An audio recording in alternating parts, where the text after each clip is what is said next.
1:15 is our next one. 1:15? So 15 minutes. And you can go right in now, right? What do I do with this? You can bring it in. Spring celebration of America's leaders, both past and present. And now the Walt Disney World Resort is proud to present the Hall of Presidents.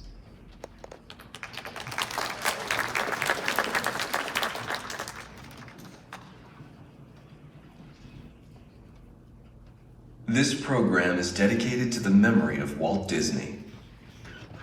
In 1971, his love for America inspired the creation of the Hall of Presidents, a place to celebrate the optimism and goodwill he saw at the heart of the American story.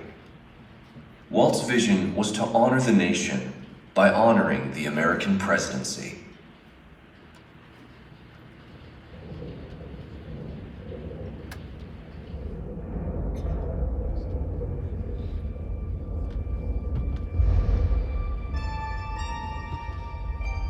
It is 1783, and the smoke is clearing in the wake of the Revolutionary War. Over the course of 8 grinding years, General George Washington has led a force of shopkeepers, farmers, and Native American allies to victory over the greatest military power in the world. A new nation has been born, independent and free. The founders must form a national government. In 1787, through months of passionate debate, they create a written constitution. For the country's highest office, they imagine something new in the history of the world. A leader not born to power like a king or queen. A leader who has not seized power through conquest. A leader not separate from the people, but elected by the people. From among the people. We, the people. This is a new idea, an American idea. The idea of a president.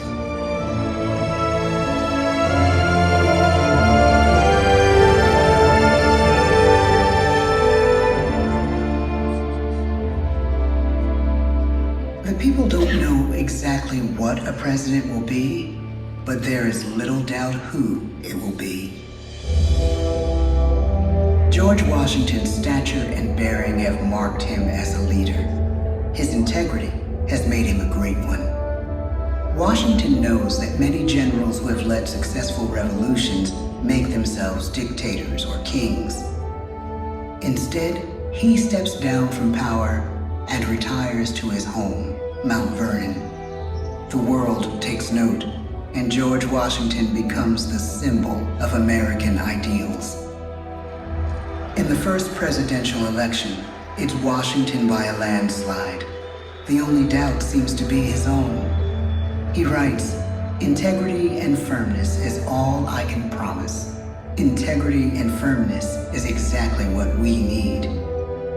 Everything he does as president will set a model for his successors.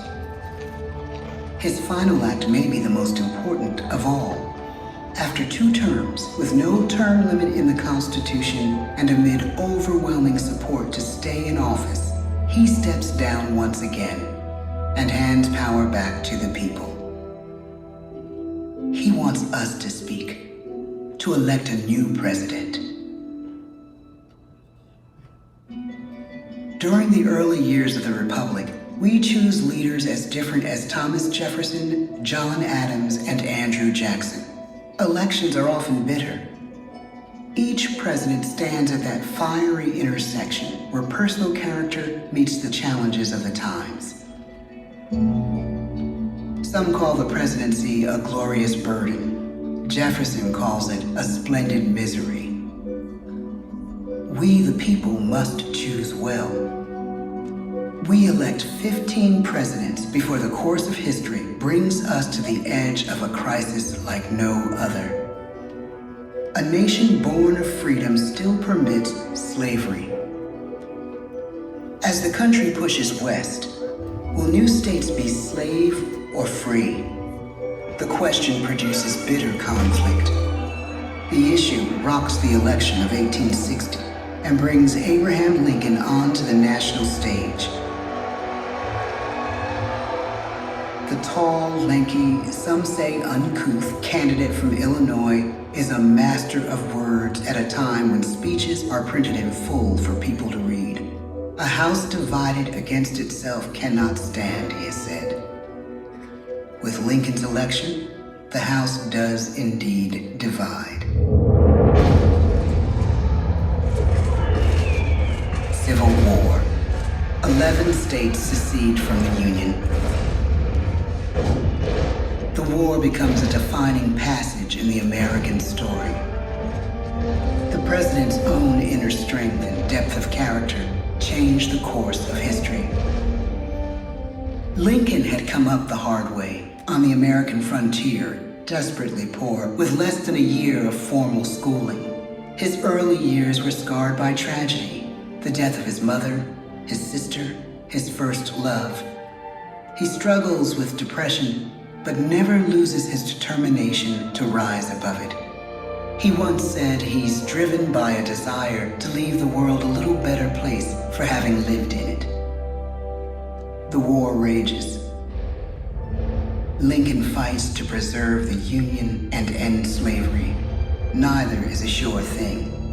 At Gettysburg, Pennsylvania, 6 months after one of the bloodiest battles of the war, the president dedicates a cemetery to the thousands of soldiers who died there, in words we can never forget.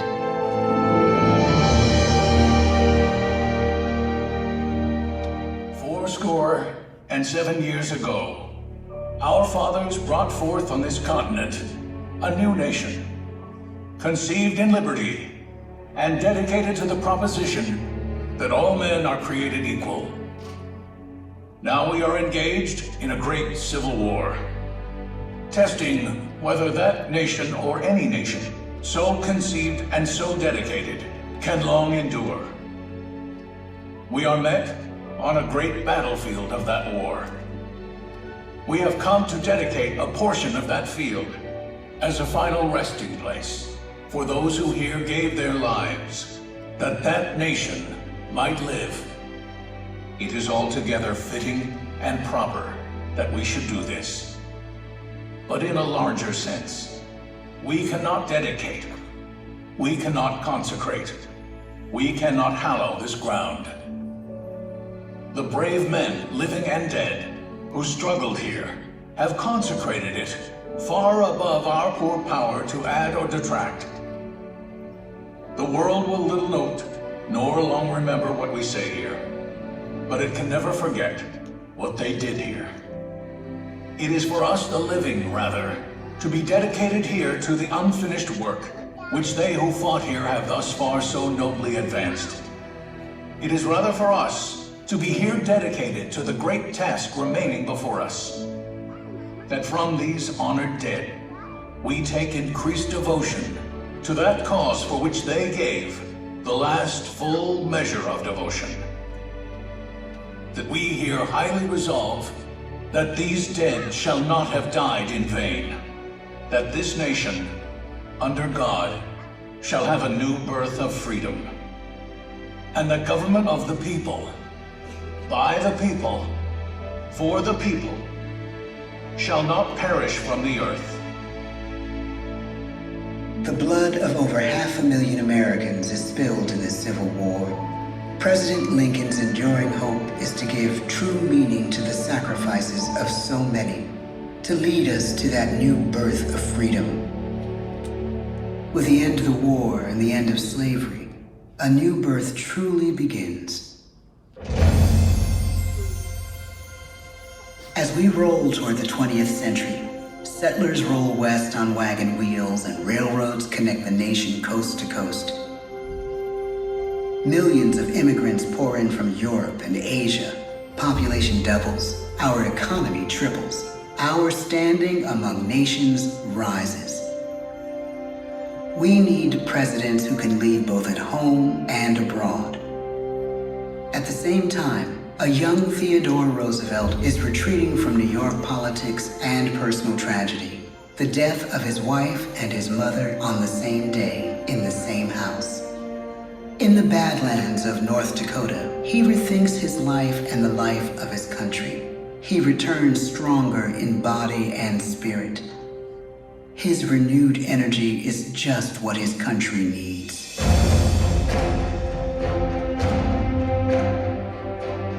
American industry is booming, but social tensions are rising. A progressive movement is bubbling up, pushing for change, and change is needed in the working and living conditions in cities. The gap widens between rich and poor. The demand for change grows stronger. Teddy Roosevelt is a knight on a crusade. He speaks with force and vitality in clear terms that make colorful headlines at a time when mass-market newspapers have become the new media. To define his foreign policy, he borrows a phrase from an African proverb: speak softly and carry a big stick. But his greatest accomplishments are made at home. He breaks up giant monopolies, protects workers' rights, and calls for a square deal for all Americans, rich and poor, capitalist and wage earner. And a square deal for every man and every woman in the United States. He calls on America to be as great as the natural grandeur of its lands.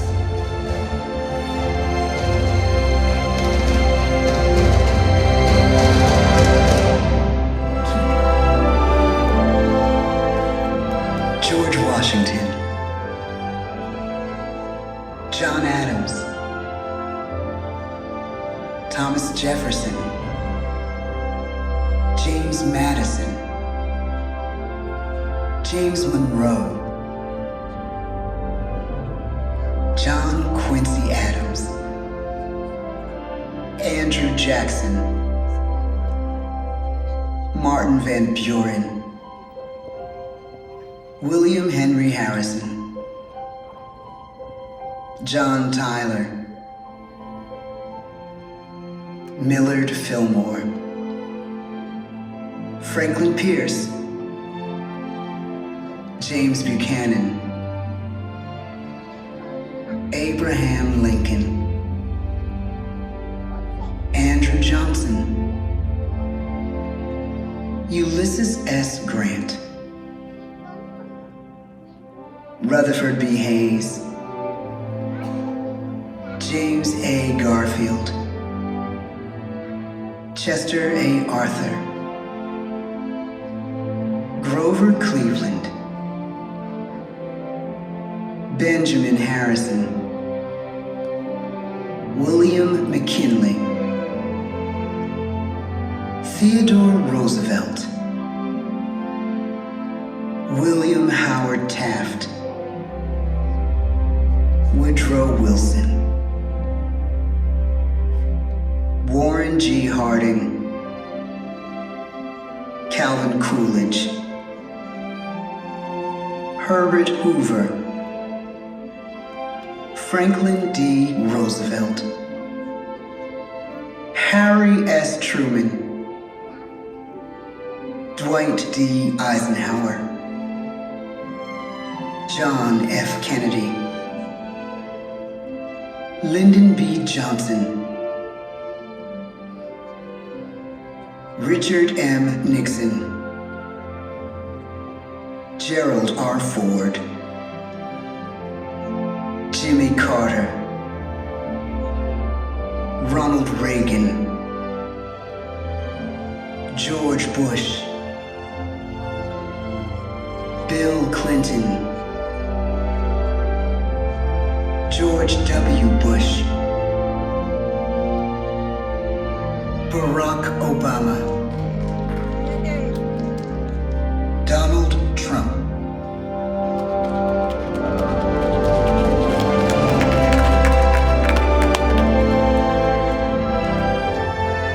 And now we come to the present.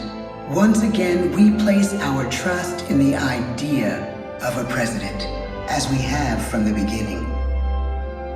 My fellow citizens, no event could have filled me with greater anxieties than that notification on the 14th day of April, 1789, that you had selected me to lead our nation. but it was with the confidence of my fellow citizens that I took an oath. 35 simple words that have been repeated by every American president throughout history. I, Joseph Robinette Biden Jr., do solemnly swear that I will faithfully execute the office of President of the United States, and I will, to the best of my ability, preserve, protect, and defend the Constitution of the United States. So help me God. The presidency of the United States is a role unique in the world, an office entrusted to each president by us, we the people. Therein lies the genius of that new idea, now over 200 years old. A new idea our presidents have turned into a great American idea again and again.